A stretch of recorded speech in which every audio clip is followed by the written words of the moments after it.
मेरी शादी को जब 5 साल गुजर गए और कोई औलाद न हुई तो ससुराल वालों के ताने और शौहर की खामोशी मेरे वजूद को अंदर से दीमक की तरह चाटने लगी थी। डॉक्टरों और हकीमों के चक्कर काट काट के मेरी चप्पलें घिस चुकी थीं और दिल मायूसी के अंधेरों में डूब चुका था। लेकिन मैंने हिम्मत नहीं हारी। मैं दिन रात मुसल्ले पे बैठी ज़ारो कतार रोती रहती थी और अल्लाह से बस एक मुआवजे की दुआ मांगती थी कि किसी तरह मेरी गोद हरी हो जाए और मुझे दुनिया में सर उठा के जीने का सहारा मिल जाए। फिर एक रात जब मेरी सिसकियां हद से बढ़ गईं तो शायद मेरी फरियाद अर्शे इलाही तक पहुंच गई और अल्लाह ने मेरी झोली में आयशा को डाल दिया, जो हमारी इकलौती औलाद थी। वो मेरे सालों की दुआओं का हासिल थी और मेरे शौहर जाहिद की आंखों का तारा थी, जिसके आने से हमारे उजड़े हुए घर में जैसे बहार आ गई थी। जो कि वो हमारे घर में इतनी मन्नतों और मुरादों के बाद आई थी, इसलिए हमने उसे शीशे के खिलौने की तरह संभाल के रखा और उस पर आंच भी ना आने दी। वो शुरू से ही बहुत सीधी साधी मासूम और हद से ज्यादा डरपोक बच्ची थी, जिसे दुनियादारी की कोई समझ नहीं थी। अगर कभी स्कूल में कोई बच्चा उसकी पेंसिल या कॉपी भी छीन लेता तो वो आगे से लड़ने या अपना हक मांगने के बजाय रोने लगती और घर आकर मेरी गोद में मुंह छुपा लेती थी। मैं अक्सर उसे अपने पास बिठा के समझाती थी कि आयजा बेटा, ये दुनिया बहुत जालिम है, यहाँ तुम्हें अपने लिए बोलना और लड़ना सीखना होगा, वरना लोग तुम्हें जीने नहीं देंगे। मेरी ये बात सुन के वो अपनी बड़ी बड़ी मासूम आंखें झपकाती और बहुत भोलेपन से कहती कि मम्मा, जब मेरे पास आप और पापा हैं तो मुझे किसी से लड़ने की क्या ज़रूरत है, आप दोनों मुझे सबसे बचा लेंगे। उसकी यही हद से ज़्यादा मासूमियत और सीधापन देखकर मेरा दिल भर आता था और मैं सोचती थी कि मेरी बेटी कितनी पाक साफ रूह की मालिक है। मेरे शौहर जाहिद एक निजी कंपनी में अकाउंटेंट थे, जो बहुत सीधे साधे और शरीफ इंसान थे, जिनकी कुल कायनात उनका घर और आयजा थी। आयजा को बचपन ही से अकेले सोने से बहुत खौफ आता था। वो कहती थी कि अंधेरे कमरे में उसे डरावने ख्वाब आते हैं और कोई उसे अकेला देख के पकड़ लेगा। मैं भी ममता के लाड में उसे अपने और जाहिद के दरमियान बिस्तर के बिल्कुल बीच में सुला लेती थी, ताकि उसे अकेलेपन का एहसास ना हो और वो सुकून से सो सके। जाहिद अक्सर रात को मुझे टोकते थे और कहते थे कि आलिया, अब बच्ची बड़ी हो रही है, उसे अलग कमरे में या अलग बिस्तर पर सोने की आदत डालो। इस तरह लाड प्यार ठीक नहीं है। लेकिन मैं हमेशा ये कह के उनकी बात हंस के टाल देती थी कि अभी तो ये छोटी है, मेरी जान है, अगर अकेली सोएगी तो डर के उठ जाएगी, जब थोड़ी और बड़ी होगी तो खुद ही अलग हो जाएगी। मुझे इस बात का बिल्कुल अंदाजा नहीं था कि मेरी इस आदत और हद से ज़्यादा लाड प्यार की वजह से जाहिद अपनी बीवी से दूर हो रहे थे। उनका अपना हक मिट रहा था और एक मर्द की फितरी प्यास और उसके मिजाज में दिन ब दिन चरचराहट और गुस्सा घोल रही थी। जाहिद अक्सर रातों को उठ के सहन में अकेले टहलने लगते थे और उनका चेहरा शदीद तनाव और मायूसी का शिकार रहता था। लेकिन मैं अंधी माँ बनी सिर्फ अपनी बेटी के आराम को देखती रही। मुझे कभी ये ख्याल ही नहीं आया कि एक शौहर को अपनी बीवी की ज़रूरत होती है और आयजा को बीच में सुलाने से जाहिद के दिल में क्या गुजरती होगी। मैंने हमेशा जाहिद की ख्वाहिशात को पसे पुश डाल दिया और सिर्फ आयजा की खुशी और उसके डर को दूर करने में लगी रही। वक्त पर लगा के उड़ता गया और आयजा कब 13 साल की उम्र पार करके 14वें साल में दाखिल हो गई, मुझे पता ही न चला और वो देखते ही देखते बड़ी होने लगी। आयजा का कद काठ अचानक ही बहुत लंबा हो गया था। उसका जिस्मानी ढांचा एक छोटी बच्ची से बदल के एक जवान लड़की की शक्ल इख्तियार करने लगा था। उसका सीना भारी हो रहा था और उसके वजूद में आने वाली ये तमाम जिस्मानी तब्दीलियां मेरे लिए एक माँ होने के नाते तशवीश और फिक्र का बायस बन रही थी। अब वो फ्रॉकों और जीन्स से निकल कर शलवार कमीज में आ गई थी, लेकिन उसका जहन अभी भी उसी 8 साल की बच्ची का था, जो दुनिया के मकरो फरेब से बिल्कुल बेखबर थी। एक दिन आयजा स्कूल जाने के लिए तैयार हो रही थी और जल्दी में उसने कमीज तो पहन ली थी, लेकिन दुपट्टे को बस गले में एक मफलर की तरह लपेट रखा था, जिसके उसका उभरता हुआ वजूद साफ नुमाया हो रहा था। मैंने उसे इस हालत में देखा तो मेरा दिल धक से रह गया और मेरे अंदर की माँ फौरन बेदार हो गई, क्योंकि मैं जानती थी कि बाहर मर्दों की नज़रें कैसी होती हैं। मैंने फौरन उसके पास जाके उसका दुपट्टा उसके गले से खोला और उसे पूरे सीने पे अच्छे तरीके से फैलाते हुए उसे लपेटा। मैंने आयजा के कंधों पे हाथ रखा और बहुत संजीदगी से हिदायत करते हुए कहा कि आयजा, ये क्या तरीका है बेटा, अब तुम छोटी बच्ची नहीं रही हो, तुम्हारा कद निकल आया है, जिस्म बदल रहा है। जब भी घर से बाहर निकलो या घर के अंदर भी रहो, दुपट्टा हमेशा सही से ओढ़ो और अपने सीने को ढांप के रखा करो, क्योंकि बाहर हजार तरह की गंदी नजरें होती हैं। आयजा मेरी इस अचानक सख्ती और नसीहत पे पहले तो बहुत हैरान हुई और फिर खिलखिला के हंस पड़ी और अपनी मखसूस मासूमियत से कहने लगी कि मामा, आप भी ना खामखा इतनी परेशान होती रहती हैं और मुझे डराती हैं। मैं तो अभी स्कूल में पढ़ती हूँ और एक छोटी सी बच्ची हूँ, और वैसे भी घर में पापा के अलावा होता ही कौन है जिनसे मुझे पर्दा करना पड़े या छुपना पड़े। पापा तो मेरे अपने हैं, وہ مجھ سے اتنا پیار کرتے ہیں، ان سے کیسا پردہ اور ان کے سامنے کیسا دوپٹہ لینا۔ آپ تو مجھے ایسے ڈراتی ہیں جیسے میں اپنے گھر میں بھی محفوظ نہیں ہوں۔ میں نے اس کے گال پہ ہلکی سی چپت لگائی اور بہت سنجیدگی سے کہا کہ بیٹا، باپ کا رشتہ بہت مقدس اور اونچا ہوتا ہے، اس میں کوئی شک نہیں، لیکن ایک لڑکی کو ہوش سنبھالتے ہی اپنی حیا کا دھیان خود رکھنا پڑتا ہے۔ عائزہ نے میری بات سن کے مسکراتے ہوئے سر تو ہلا دیا، لیکن اس کی آنکھوں کی چمک صاف بتا رہی تھی کہ وہ میری اس نصیحت کی گہرائی اور مردوں کی نفسیات کو بالکل نہیں سمجھ پا رہی تھی۔ وہ ابھی بھی اسی معصوم اور پاکیزہ دنیا میں جی رہی تھی جہاں ہر انسان مخلص اور ہر رشتہ محفوظ ہوتا ہے۔ اسے یہ اندازہ بھی نہیں تھا کہ اس کی یہ معمولی سی لباس کی لاپرواہی کتنی بڑی مصیبت کو دعوت دے سکتی ہے۔ وہ ایک ایسی معصوم چڑیا تھی جسے میں نے دنیا کی ہر تیز ہوا سے بچا کر اپنے پروں کے نیچے چھپا رکھا تھا۔ اس کی معصومیت اور سیدھا پن ایسا تھا کہ مجھے ہر وقت یہی دھڑکا لگا رہتا تھا کہ کہیں کوئی اسے دکھ نہ پہنچا دے۔ ہمارے محلے کی عورتیں اکثر مجھے ٹوکتیں کہ عالیہ، تم نے لڑکی کو حد سے زیادہ لاڈلا بنا دیا ہے، اسے تھوڑا اکیلے بھی نکلنے دیا کرو، یہ دنیا داری کیسے سیکھے گی؟ میں ان کی باتیں سن کے صرف مسکرا دیتی اور دل میں سوچتی کہ مجھے اپنی عائزہ کو دنیا داری سکھانے کی کوئی جلدی نہیں۔ وہ جتنی معصوم ہے اسے ویسا ہی رہنا چاہیے۔ اس کی کائنات بس اس کا یہ گھر، میں، اس کے پاپا اور اس کا اسکول تھا۔ اسکول کے علاوہ وہ کہیں نہیں آتی جاتی تھی۔ اس کا گھر سے نکلنا صرف اور صرف اسکول کی وین میں بیٹھنے تک محدود تھا، اور جیسے ہی وین واپس آتی وہ سیدھی میرے گلے لگ جاتی۔ جب زاہد نے عائزہ کے لیے شاہد بھائی کی وین لگوائی تھی تو میں نے شاہد بھائی کو گھر بلا کے گھنٹوں تاکید کی تھی۔ میں نے ان سے کہا تھا کہ شاہد بھائی، عائزہ میری اکلوتی بیٹی ہے، یہ بہت ڈرپوک ہے، اسے گاڑی میں ہمیشہ آگے بٹھانا اور اس کا خاص خیال رکھنا۔ باجی، عائزہ میری بھی بیٹی جیسی ہے، آپ بالکل فکر نہ کریں۔ ان کی اس شرافت نے میرے دل کو ایسا مطمئن کیا کہ میں اسکول کے معاملے میں بالکل بے فکر ہو گئی۔ عائزہ صبح 7 بجے وین میں بیٹھتی اور 2 بجے واپس آ جاتی۔ ان 7 گھنٹوں کے علاوہ عائزہ کا ایک پل بھی ایسا نہیں تھا جو میری نظروں سے اوجھل گزرا ہو۔ میں روز 2 بجے سے پہلے ہی گیٹ پہ آ کے کھڑی ہو جاتی تھی تاکہ جیسے ہی وین رکے میں خود اپنی بیٹی کا استقبال کروں اور اسے اپنے ساتھ اندر لے کے آؤں۔ لیکن میرا آہستہ آہستہ وقت بدلنے لگا۔ میں نے محسوس کیا کہ میری وہ چہکتی ہوئی، ہنستی بولتی عائزہ کہیں کھو رہی ہے۔ عائزہ وہ بچی تھی جو اسکول سے آتے ہی پورے گھر کو سر پہ اٹھا لیتی تھی۔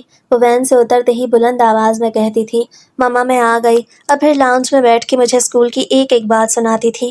لیکن کچھ دنوں سے اس کا وہ سارا چہکنا اور ہنسنا غائب ہونے لگا تھا۔ وہ وین سے اترتی تو خاموشی سے اندر آ جاتی۔ شروع میں نے اسے عام سی بات سمجھا۔ میں نے سوچا اب وہ 9ویں کلاس میں آ گئی ہے، پڑھائی کا بوجھ بڑھ گیا ہے، بورڈ کے امتحانات نزدیک آ رہے ہیں، اس لیے شاید وہ سنجیدہ ہو رہی ہے۔ میں خود کو تسلی دیتی کہ ہر بچہ جب بڑا ہوتا ہے تو اس کا بچپنا ختم ہو جاتا ہے اور وہ پڑھائی کی طرف زیادہ دھیان دینے لگتا ہے۔ عائزہ کا یوں خاموش رہنا مجھے لگتا تھا کہ اس کی پڑھائی کی ٹینشن کی وجہ سے ہے۔ میں زاہد سے بھی کہتی کہ زاہد، عائزہ بہت پڑھنے لگی ہے، وہ اسکول سے آ کے بس کتابیں کھول کے بیٹھ جاتی ہے اور پہلے کی طرح فضول باتیں نہیں کرتی۔ ظاہر بھی یہی کہتے کہ عالیہ یہ تو اچھی بات ہے، اب وہ بڑی ہو رہی ہے، اسے اپنے مستقبل کی فکر ہونی چاہیے، تم خواہ ہر بات کی ٹینشن لیتی ہو۔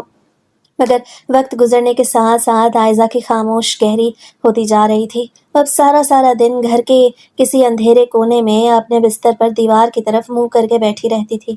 میں اس کے پاس جا کے بیٹھتی، اس کے سر پہ ہاتھ رکھتی اور کہتی کہ عائزہ بیٹا، کیا بات ہے، تم اتنی خاموش کیوں ہو؟ کیا پڑھائی بہت مشکل لگ رہی ہے؟ اگر کوئی سبجیکٹ سمجھ نہیں آ رہا تو مجھے بتاؤ، میں تمہارے پاپا سے کہہ کے تمہارے لیے اکیڈمی کا انتظام کرتی ہوں۔ تم اس طرح دل پہ ٹینشن مت لو۔ وہ میری بات سن کے چونک جاتی جیسے وہ کسی گہرے خواب سے جاگی ہو، اور پھر بہت دھیمی آواز میں کہتی کہ نہیں ماما، کوئی بات نہیں، بس پڑھائی کا تھوڑا پریشر ہے، میں ٹھیک ہوں۔ مجھے لگتا تھا کہ وہ ایک ڈرپوک اور سیدھی سادھی لڑکی ہے، اس لیے وہ بورڈ کے پیپرز کے خوف سے اتنے دباؤ میں آ گئی ہے۔ میں اس کے لیے بادام پیستی، اس کے لیے دودھ کا گلاس تیار کرتی، اسے زبردستی پلاتی کہ میری بیٹی پڑھ کے کمزور ہو رہی ہے۔ اس کے چہرے کا رنگ پیلا پڑتا جا رہا تھا، اس کے آنکھوں کے نیچے ہلکے سیاہ ہوتے جا رہے تھے، لیکن میں یہی سمجھتی رہی کہ راتوں کو دیر تک جاگ کے پڑھنے کی وجہ سے اس کی یہ حالت ہو رہی ہے۔ ایک دن میری بیٹی صبح اسکول جانے کے لیے تیار ہو رہی تھی تو روز کی طرح اس کے چہرے پہ وہی اداسی اور بیزاری تھی جو پچھلے کچھ دنوں سے اس کا مقدر بن چکی تھی۔ وہ آئینے کے سامنے کھڑی اپنا دوپٹہ سیٹ کر رہی تھی، لیکن اس کے ہاتھ کانپ رہے تھے۔ وہ بار بار گہرا سانس لے رہی تھی۔ میں اس کے کمرے میں آئی تو میری اپنی طبیعت بھی رات سے بہت ناساز تھی۔ میرے سر میں شدید درد تھا اور چکر آ رہے تھے، جس کی وجہ سے مجھ سے سیدھا کھڑا بھی نہیں ہوا جا رہا تھا۔ میں نے عائزہ کے کندھے پہ ہاتھ رکھا اور بہت دھیمی آواز میں کہا کہ عائزہ بیٹا، آج جب تم اسکول سے واپس آؤ گی تو شاید میں گھر پہ نہ ملوں، کیونکہ میری طبیعت رات سے بہت زیادہ خراب ہے۔ میں نے سوچا सोचा है कि आज मैं हॉस्पिटल जाके अपना पूरा चेकअप करवा लूँ, वरना घर के काम काज करना मेरे लिए मुश्किल हो जाएगा। आयशा ने जैसे ही ये सुना वो फौरन मुड़ी। उसके चेहरे पे एक अजीब सी घबराहट और खौफ के बादल छा गए। उसे मेरा हाथ दोनों हाथों में थाम लिया और बहुत मिन्नत भरे लहजे में कहने लगी कि नहीं मम्मा, आप आज हॉस्पिटल मत जाएं, मुझे बहुत डर लगता है। आप प्लीज़ मेरे स्कूल से वापस आने के बाद चली जाना, या फिर पापा के साथ शाम को चली जाना। मैं आपके बगैर घर में कैसे रहूंगी। मैं उसकी मासूमियत पर मुस्कुराते हुए उसके गाल को चूमने लगी और बोली कि अरे मेरी डरपोक चिड़िया, तुम अब इतनी बड़ी हो गई हो, लेकिन तुम्हारा डर अभी तक नहीं गया। मैं कौन सा हमेशा के लिए जा रही हूँ, बस 2-3 घंटे की तो बात है। मैं डॉक्टर से दवाई लेके तुम्हारे आने से पहले ही वापस आ जाऊंगी। और अगर मुझे थोड़ी देर हो भी गई तो शाहिद भाई तुम्हें हमेशा की तरह घर के अंदर छोड़ देंगे। तुम बिल्कुल परेशान मत हो और आराम से स्कूल जाओ। इतने में बाहर गली में वैन का हॉर्न सुनाई दिया, जिसकी आवाज़ सुनते ही आयजा का पूरा जिस्म एकदम सहम गया और उसके चेहरे का रंग पीला पड़ गया। मैं उसका हाथ पकड़ के बाहर गेट की तरफ ले आई, जहाँ शाहिद भाई बच्चों का इंतजार कर रहे थे। मैंने वैन के पास पहुंच के शाहिद भाई को सलाम किया और बहुत एहतराम से कहा कि शाहिद भाई, आज मेरी तबीयत बहुत ज़्यादा ख़राब है और मुझे अभी कुछ देर में हॉस्पिटल जाना है। जाहिद साहब भी ऑफिस में मसरूफ हैं, इसलिए घर पे कोई नहीं होगा। मेरी आपसे बस इतनी सी गुजारिश है कि जब दोपहर को आप आयजा को छोड़ने आए तो उसे सिर्फ गेट पे मत उतारिएगा, बल्कि अपने सामने घर के अंदर कर दीजिएगा, क्योंकि ये बहुत डरपोक है और अकेले घर में दाखिल होते हुए घबराएगी। मैं कोशिश करूंगी कि इसके आने से पहले पहुंच जाऊं, लेकिन अगर मुझे देर हो गई तो आप इसका ख्याल रखिएगा। शाहिद भाई ने मेरी बात सुन के फौरन अपनी नज़रें झुका लीं और बहुत ही शराफत भरे लहजे में मुस्कुराते हुए कहने लगे कि जी बीबी जी, आप बिल्कुल बेफिक्र होकर हॉस्पिटल जाएं और अपनी सेहत का ख्याल रखें। आयजा बेटी तो मेरी अपनी सगी बेटियों की तरह है। आपने मुझे कह दिया है तो अब ये मेरी जिम्मेदारी है। मैं खुद इसे गाड़ी से उतार कर घर के ताले के अंदर छोड़ के जाऊंगा। आप ज़बरदस्ती की टेंशन लेके अपनी तबीयत मजीद ख़राब मत करें। अल्लाह पाक आपको सेहत कामिला अता फरमाए। वैन आगे बढ़ गई और मैं घर के अंदर आकर हॉस्पिटल जाने की तैयारी करने लगी। घर को ताला लगा के मैं हॉस्पिटल पहुंची तो वहां मेरी सोच से भी ज्यादा रश था। पर्चियां बनवाने से लेकर डॉक्टर के कैबिन के बाहर लाइन में खड़े होने तक मेरा आधे से ज्यादा दिन वहीं गुजर गया और मेरी तबीयत दर्द की वजह से मजीद निढाल होती चली गई।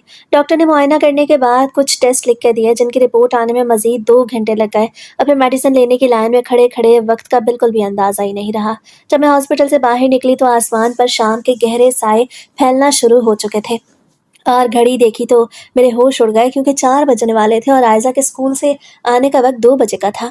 मैं शदीद घबराहट के आलम में तेज तेज कदम उठाती हुई मेन रोड पे आई और एक रिक्शा करवा के घर की तरफ रवाना हुई।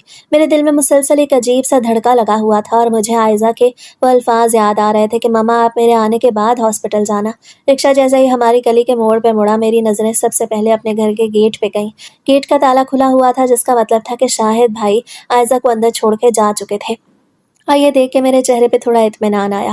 मैंने रिक्शे वाले को पैसे दिया और भागते हुए सहन को पार करके जैसे ही लाउंज का दरवाज़ा खोला तो अंदर का मंजर देखकर मेरे पाँव वहीं जम गए और मेरे हाथ से दवाइयों का शॉपर नीचे गिर गया।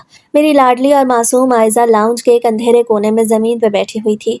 उसका पूरा जिस्म बुरी तरह कांप रहा था और वो अपने दोनों हाथों से अपना चेहरा छुपाए बगैर किसी आवाज़ के हिचकियाँ ले लेकर बुरी तरह रो रही थी। मैं उसको इस हाल में देख के बुरी तरह घबरा गई। मेरे हाथ पैर बर्फ़ की तरह ठंडे हो गए। मैं भागती हुई उसके पास फर्श पर बैठी और उसे अपने सीने से लगाने के लिए हाथ बढ़ाया, लेकिन जैसे ही मेरा हाथ उसके कंधे को छुआ, वो किसी करंट की तरह तड़प के पीछे हट गई और उसकी आंखों में वहशत का एक ऐसा तूफान था जिसने मुझे अंदर तक हिला के रख दिया। मैंने रोते हुए उसका चेहरा अपने हाथों में लेने की कोशिश की और पूछा कि आयजा, मेरी जान, मेरी बच्ची, क्या हुआ है तुम्हें? तुम यहाँ ज़मीन पर बैठ के क्यों रो रही हो? लेकिन उसे कुछ भी कहने के बजाय अपने घुटनों में सर छुपा लिया। उसकी हिचकियाँ मज़ीद तेज़ हो गईं। वो बस अपना सर नफ़ी में हिलाती रही, जैसे वो किसी बहुत बड़े खौफ के हसार में हो और उसकी ज़ुबान पर ताला लग गया हो। मैं उसे संभालने की कोशिश कर ही रही थी कि इतने में बाहर बाइक की आवाज़ आई और लाउंज का दरवाज़ा खोल के जाहिद अंदर दाखिल हुए। उनका चेहरा पसीने से शराबूर था। उनके तासुरात में एक अजीब सी घबराहट और बेचैनी साफ नुमाया थी। मैंने जाहिद को देखा तो तड़प के खड़ी हो गई और रोते हुए कहा, जाहिद देखें, हमारी आयजा को क्या हुआ है? कि कुछ बोल ही नहीं रही। मुझे तो कुछ समझ नहीं आ रहा।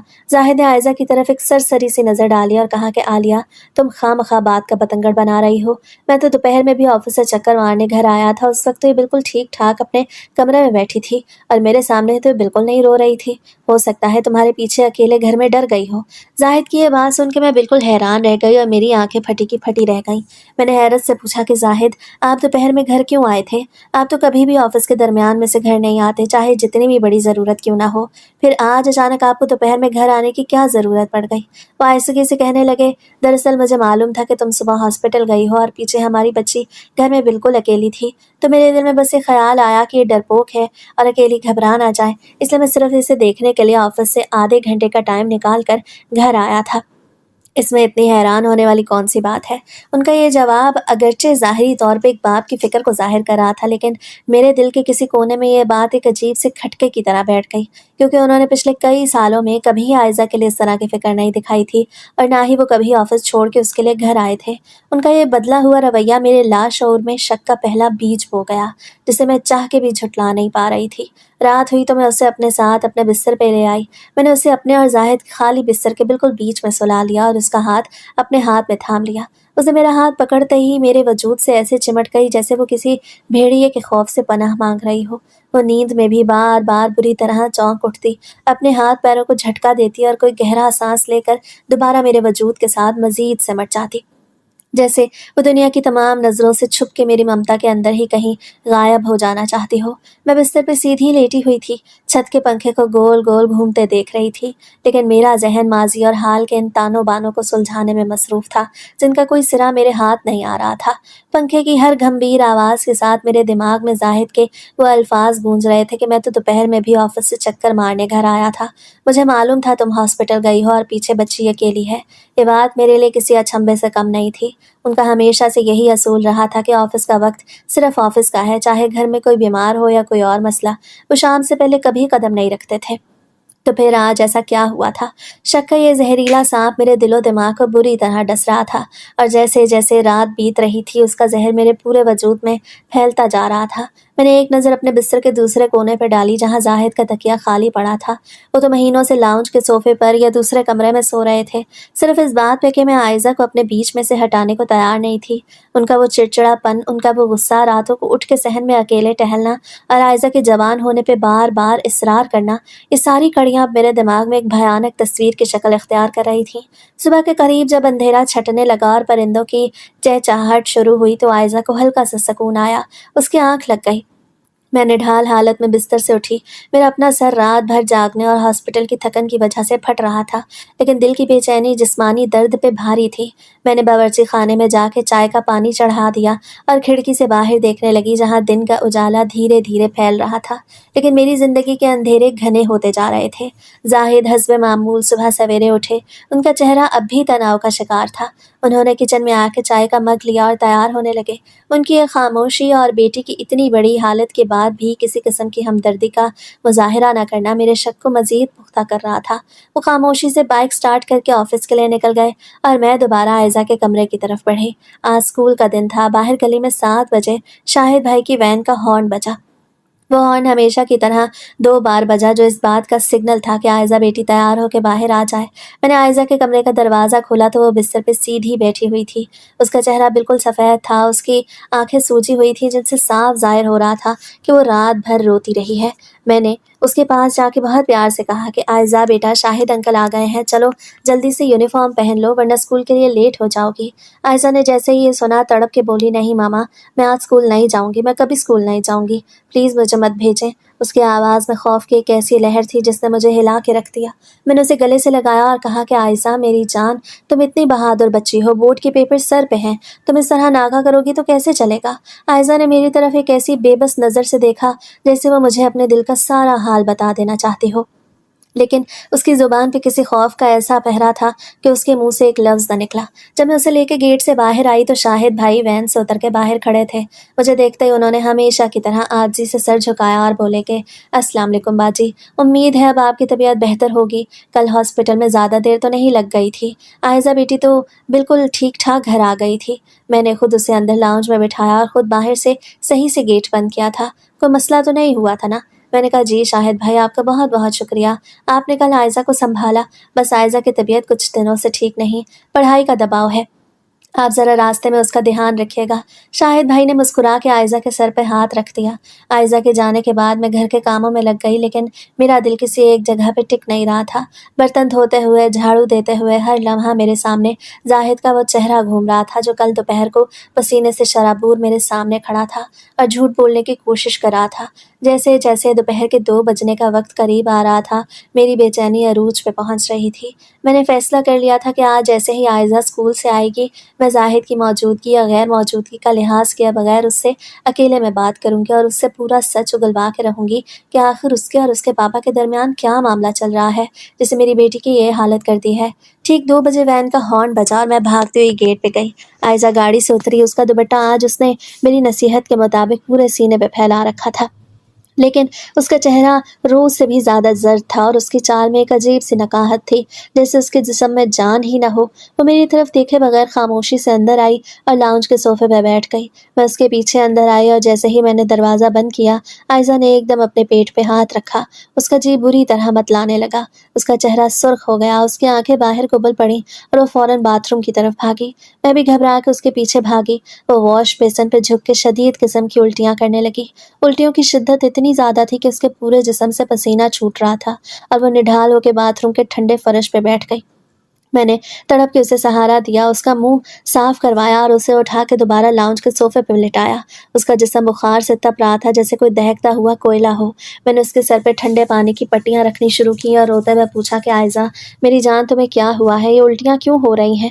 کیا اسکول میں کچھ گندا کھا لیا تھا؟ بولو بیٹا، تم مجھ سے کچھ چھپا رہی ہو؟ خدا کے لیے اپنی ماں پہ رحم کرو اور بتاؤ کہ اصل بات کیا ہے۔ لیکن عائزہ کی حالت اتنی غیر تھی کہ وہ کچھ بولنے کے قابل ہی نہیں تھی۔ وہ بس نڈھال آنکھوں سے مجھے دیکھتی رہی۔ اس کے آنسو اس کے کانوں کی طرف بہتے چلے گئے۔ میں نے فوراً زاہد کو فون ملایا۔ میری آواز خوف اور رونے کی وجہ سے کانپ رہی تھی۔ میں نے کہا زاہد خدا کے لیے فوراً گھر آئیں، عائزہ کی حالت بہت زیادہ خراب ہے۔ وہ اسکول سے آتے ہی مسلسل الٹیاں کر رہی ہے اور اس کا پورا جسم تیز بخار میں چل رہا ہے۔ ہمیں اسے فوراً ڈاکٹر کے پاس لے جانا ہوگا۔ زاہد نے جیسے ہی یہ سنا وہ کہنے لگے عالیہ، میں اس وقت آفس میں ایک بہت ضروری میٹنگ میں ہوں، میں اس وقت کسی صورت نہیں نکل سکتا۔ تم ایسا کرو کہ اسے خود ہی محلے کے لیڈی ڈاکٹر کے پاس لے جاؤ، میں شام کو آ کے دیکھ لوں گا۔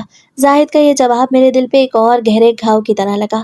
میں نے زاہد کا فون جھٹکے سے کاٹا، عائزہ کو چادر اڑائی اور اسے سہارا دے کے باہر گلی میں آئی۔ ایک رکشہ روکا اور نڈھال عائزہ کو اس میں بٹھا کے فوراً محلے کی سب سے بڑی لیڈی ڈاکٹر کے کلینک کی طرف روانہ ہوئی۔ رکشے کے ہر جھٹکے کے ساتھ وہ میرے کندھے پہ سر رکھے سسکیاں لے رہی تھی اور میرا دل زاہد کے لیے نفرت، غصے اور پچھتاوے کی آگ میں جل رہا تھا۔ رکشے کی تیز رفتار اور راستے کے جھٹکوں نے عائزہ کی حالت کو مزید ابتر کر دیا تھا۔ وہ بار بار اپنا سر میرے کندھے پہ گرا دیتی اور اس کے منہ سے نکلنے والی دھیمی سسکیاں میرے کلیجے کو چھید رہی تھیں۔ میرا پورا وجود زاہد کے خلاف نفرت کی آگ میں جل رہا تھا۔ مجھے رہ رہ کے وہی منظر یاد آ رہا تھا کہ کس طرح وہ دوپہر کو آفس چھوڑ کے آئے، کس طرح انہوں نے جھوٹ بولا اور اب کس طرح ایک معمولی میٹنگ کا بہانہ بنا کے ہاسپٹل آنے سے کتراتے رہے۔ یہ گنہگار کی گھبراہٹ نہیں تو اور کیا تھا۔ میں نے دل میں عہد کر لیا کہ آج ڈاکٹر کے سامنے جو بھی سچ آئے گا میں زاہد کو کبھی معاف نہیں کروں گی۔ جب ہم لیڈی ڈاکٹر کی کلینک پہنچے تو وہاں ہمیشہ کی طرح مریضوں کا رش تھا۔ عائزہ رکشہ سے اترتے ہی نڈھال ہو گئی، اس کے پاؤں اس کا ساتھ نہیں دے رہے تھے۔ میں نے اس کے کمر میں ہاتھ ڈال کے اسے سہارا دیا اور کلینک کے اندر لے گئی۔ ڈاکٹر صاحبہ نے جب عائزہ کی زرد رنگت، اس کی سوجی ہوئی آنکھیں اور مسلسل متلاتی ہوئی حالت دیکھی تو انہوں نے باقی مریضوں کو روک کر عائزہ کو فوراً اندر معائنے کے کمرے میں لے جانے کا اشارہ کیا۔ میں بھی اس کے ساتھ اندر جانے لگی تو ڈاکٹر نے مجھے باہر رکنے کو کہا۔ عالیہ باجی، آپ 2 منٹ باہر بیٹھیں، میں اس کا تفصیلی معائنہ کر لوں، پھر آپ کو اندر بلاتی ہوں۔ باہر ویٹنگ ایریا میں گزرنے والا ایک ایک سیکنڈ میرے لیے کسی قیامت سے کم نہیں تھا۔ میں کرسی پہ بیٹھی مسلسل اپنے ہاتھ کی انگلیاں چٹکا رہی تھی اور دیوار پہ لگی گھڑی کی ٹک ٹک میرے دل کی دھڑکنوں کو تیز کر رہی تھی۔ تقریباً آدھے گھنٹے کے بعد معائنے کے کمرے کا دروازہ کھلا اور اسسٹنٹ نے مجھے اندر بلایا۔ میں جیسے ہی ڈاکٹر کے کیبن میں داخل ہوئی تو وہاں کا ماحول دیکھ کر میرا دل وہیں بیٹھ گیا۔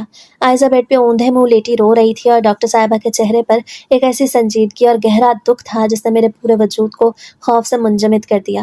ڈاکٹر نے مجھے کرسی پہ بیٹھنے کا اشارہ کیا۔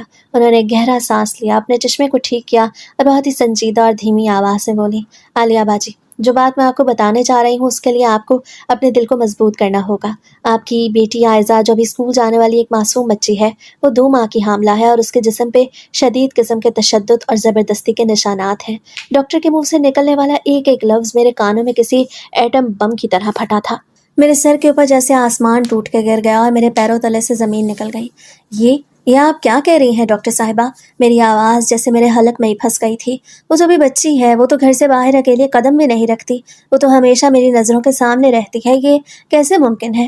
ڈاکٹر نے میرا کامتا ہوا ہاتھ اپنے ہاتھ میں لیا اور بولی، عالیہ باجی میں ایک ڈاکٹر ہوں اور میڈیکل رپورٹ کبھی جھوٹ نہیں بولتی۔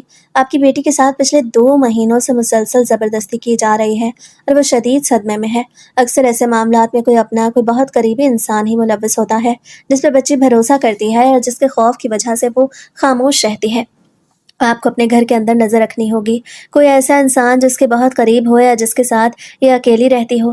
ڈاکٹر کی بات سنتے ہی زاہد کا وہ چہرہ، ان کا دوپہر کو آفس سے اچانک گھر آنا، عائزہ کا لاؤنج میں روتے ہوئے ملنا اور زاہد کا اب ہاسپٹل آنے سے کترانا، یہ ساری باتیں میرے دماغ میں ایک بھیانک سچ بن کے ناچنے لگیں۔ کوئی اپنا کوئی بہت قریبی انسان، ڈاکٹر کے ان الفاظ نے میرے شک کو یقین کے آخری حد تک پہنچا دیا۔ میرے اندر کی ماں ایک دم وحشی ہو گئی، میرا خون کھولنے لگا اور زاہد کے لیے میرے دل میں ایسی نفرت جاگی کہ میرا جی چاہا میں ابھی جا کے ان کا گلا دبا دوں۔ میں نے نڈھال اور روتی ہوئی عائزہ کو بیڈ سے اٹھایا، اس پہ چادر ڈالی اور اسے لے کے کلینک سے باہر آ گئی۔ گھر واپسی کے پورے راستے میں نے عائزہ کا ہاتھ پکڑ رکھا تھا اور بار بار اس سے پوچھ رہی تھی، عائزہ میری جان، مجھے بتاؤ تمہارے پاپا نے تمہارے ساتھ کیا کیا؟ وہ دوپہر کو کیوں آئے تھے؟ بولو بیٹی، اپنی ماں کو بتاؤ، میں اس درندے کو چھوڑوں گی نہیں۔ لیکن عائزہ نے اپنے ہونٹوں کو اتنی سختی سے بھینچ رکھا تھا جیسے وہ کچھ بولنا ہی نہیں چاہتی تھی، وہ بس سسکیاں لیتی رہی، اس کے خاموش آنسو بہتے رہے۔ اس کی یہ خاموشی مجھے پاگل کر رہی تھی، مجھے لگ رہا تھا کہ وہ اپنے باپ کے خوف کی وجہ سے سچ چھپا رہی ہے۔ ہم جیسے ہی گھر پہنچے، شام کے سائے گہرے ہو چکے تھے اور گھر کے باہر زاہد کی بائک کھڑی تھی، جس کا مطلب تھا کہ وہ آفس سے واپس آ چکے تھے۔ میں نے لاؤنج کا دروازہ ایک زوردار جھٹکے سے کھولا۔ زاہد صوفے پہ بیٹھے چائے پی رہے تھے جیسے کچھ ہوا ہی نہ ہو۔ مجھے اور عائزہ کو داخل ہوتے دیکھ کے انہوں نے کپ میز پہ رکھا اور بہت لاپرواہی سے پوچھا، ہاں بھائی، ہو آئی ڈاکٹر کے پاس؟ کیا کہا ڈاکٹر نے؟ کیا ہوا ہے اسے؟ زاہد کا یہ پرسکون اور لاپرواہی سے بھرا انداز دیکھ کر میرے صبر کا پیمانہ لبریز ہو گیا۔ میں نے عائزہ کو ایک طرف صوفے پہ بٹھایا اور خود شیرنی کی طرح جھپٹ کر زاہد کے سامنے کھڑی ہو گئی۔ میں نے ایک زوردار جھٹکے سے ان کا گریبان پکڑ لیا، ان کی قمیض کے اوپر کے 2 بٹن ٹوٹ کے فرش پہ گر گئے۔ زاہد میری اس وحشیانہ حرکت پہ بالکل دنگ رہ گئے اور بکھلا کے پیچھے ہٹنے کی کوشش کرتے ہوئے چلائے، عالیہ یہ کیا بدتمیزی ہے؟ تم پاگل ہو گئی ہو کیا؟ میرا گریبان کیوں پکڑا ہوا ہے؟ ہاں میں پاگل ہو گئی ہوں، میں ایک اندھی ماں تھی جو اب جاگ چکی ہے۔ میں پورے گھر کو سر پہ اٹھاتے ہوئے چیخی، میری آواز میں غصے اور دکھ کا ایک ایسا طوفان تھا کہ دیواریں ہلنے لگیں۔ تم انسان کے روپ میں بھیڑیے ہو زاہد، تم باپ کہلانے کے لائق نہیں ہو۔ مجھے بتاؤ تم نے میری غیر موجودگی میں میری معصوم عائزہ کے ساتھ کیا کیا؟ تم دوپہر کو آفس چھوڑ کے کیوں آئے تھے؟ بولو۔ ڈاکٹر نے سب کچھ بتا دیا ہے، وہ کہہ رہی ہے کہ عائزہ 2 ماہ کی حاملہ ہے اور اس کے ساتھ کسی قریبی انسان نے زبردستی کی ہے۔ گھر میں تمہارے علاوہ قریبی کون ہے؟ تم ہی راتوں کو اٹھتے تھے نا، تم ہی چڑچڑے ہوتے تھے نا کہ عائزہ ہمارے بیچ کیوں سوتی ہے۔ آج تمہارا سارا چہرہ بے نقاب ہو چکا ہے زاہد، تم نے اپنی ہی بیٹی کی زندگی اجاڑ دی۔ اس کا چہرہ ایک دم سفید پڑ گیا، ان کی آنکھوں میں حیرت اور صدمہ آ گیا۔ وہ سچ مچ اتنے گہرے صدمے میں آ گئے کہ چند سیکنڈ کے لیے ان کے منہ سے کوئی لفظ نہ نکلا۔ پھر وہ تڑپ کے بولے، عالیہ خدا کا خوف کرو، تم اپنے شوہر پر، ایک باپ پر اتنا بڑا اور گھناؤنا الزام کیسے لگا سکتی ہو؟ میں نے عائزہ کو اپنی جان سے بڑھ کے پالا ہے، وہ میری اکلوتی بیٹی ہے۔ میں تو کل دوپہر کو صرف اس لیے آیا تھا کیونکہ تم ہاسپٹل میں تھی اور مجھے ڈر تھا کہ وہ اکیلی گھبرا نہ جائے۔ خدا کی قسم میں بے گناہ ہوں، میں نے عائزہ کی طرف کبھی غلط نظر سے نہیں دیکھا۔ جھوٹ مت بولو، تمہارا یہ جھوٹ اب نہیں چلے گا۔ میں نے ان کا گریبان مزید سختی سے کھینچا اور روتے ہوئے چلائی، اگر تم نے کچھ نہ کیا تو وہ کیوں اس حال میں ہے؟ وہ کیوں بول نہیں رہی؟ وہ کیوں تمہارے سامنے سہم جاتی ہے؟ تم نے باپ کے مقدس رشتے کو داغدار کر دیا ہے زاہد، میں تمہیں پولیس کے حوالے کر دوں گی، میں تمہیں کبھی معاف نہیں کروں گی۔ زاہد رو پڑے، وہ صوفے پہ گر گئے اور اپنے سر کو ہاتھوں میں پکڑ کے بولے، عالیہ میری بات کا یقین کرو، میں برباد ہو جاؤں گا، میں نے کچھ نہیں کیا۔ عائزہ سے پوچھو، وہ بتائے گی کہ سچ کیا ہے۔ ہم دونوں میاں بیوی ایک دوسرے پہ چیخ رہے تھے، پورا گھر ایک جنگ کا میدان بن چکا تھا کہ اچانک صوفے کے کونے میں بیٹھی عائزہ، جو اب تک خوف زدہ مورت بنی سب دیکھ رہی تھی، ایک زوردار چیخ مار کے اٹھی۔ وہ روتی ہوئی بھاگی اور زاہد کی ٹانگوں سے لپٹ گئی، اس کا پورا جسم ہچکیوں سے ہل رہا تھا اور وہ بار بار زاہد کے پیروں کو چھو رہی تھی۔ نہیں ماما، خدا کے لیے پاپا کو کچھ مت کہیں، پاپا نے کچھ نہیں کیا، میرے پاپا بہت اچھے ہیں، وہ بے گناہ ہیں۔ عائزہ کی آواز لاؤنج میں گونجی تو جیسے وقت وہیں تھم گیا۔ میں حیرت سے گونگی ہو گئی اور زاہد نے روتے ہوئے عائزہ کو اٹھا کر اپنے سینے سے لگا لیا۔ میں نے آگے بڑھ کے عائزہ کے کندھوں کو جھنجھوڑا اور تڑپ کے پوچھا، عائزہ اگر تمہارے پاپا نے کچھ نہیں کیا तो फिर वो कौन सा दरिंदा है जिससे तुम्हारी ये हालत की? बोलो बेटी, खुदा के लिए बोलो, वरना तुम्हारी माँ तड़प तड़प के मर जाएगी। कौन है वो? आयजा ने अपने पापा के सीने में मुंह छुपाया। उसका पूरा जिस्म खौफ से लरज रहा था। उसे अपनी रोती हुई आवाज में वो सच उगला जिसने हम दोनों माँ बाप के पैरों तले से जमीन हमेशा के लिए निकाल दी। मामा, वो शाहिद अंकल हैं, वैन वाले शाहिद अंकल। क्या? मेरे मुंह से एक ऐसी चीख निकली जो शायद मोहल्ले भर ने सुनी होगी। शाहिद भाई? वो 5 वक्त के नमाजी, वो सफ़ेद दाढ़ी वाले शरीफ इंसान जिनकी शराफत की कस्में पूरा मोहल्ला खाता था, जिनको मैंने खुद अपनी बेटी सौंपी। आयजा ने हिचकियां लेते हुए खौफ से लरसती आवाज़ में पूरा सच उगलना शुरू किया। मामा 2 माह पहले एक दिन स्कूल की छुट्टी के बाद बाकी सब बच्चों के घर पहले आ गए थे और मैं गाड़ी में अकेली रह गई थी। शाहिद अंकल ने गाड़ी सुनसान सड़क पर एक वीरान प्लॉट के पास रोकी और गाड़ी के सारे शीशे बंद कर दिए। मैंने पूछा, अंकल गाड़ी क्यों रोकी? तो उन्होंने मेरी तरफ देखा। उनकी वो नज़रें बहुत डरावनी थी मामा। उन्होंने मेरे साथ ज़बरदस्ती की। मैं बहुत चिल्लाई, बहुत रोई, लेकिन वहाँ मेरी आवाज़ सुनने वाला कोई नहीं था। उन्होंने मुझे धमकी दी कि अगर मैंने ये बात आपको या पापा को बताई तो वो पापा को जान से मार देंगे और आपको भी गोली मार देंगे। मैं पापा और आपकी जान के खौफ से चुप रही मामा।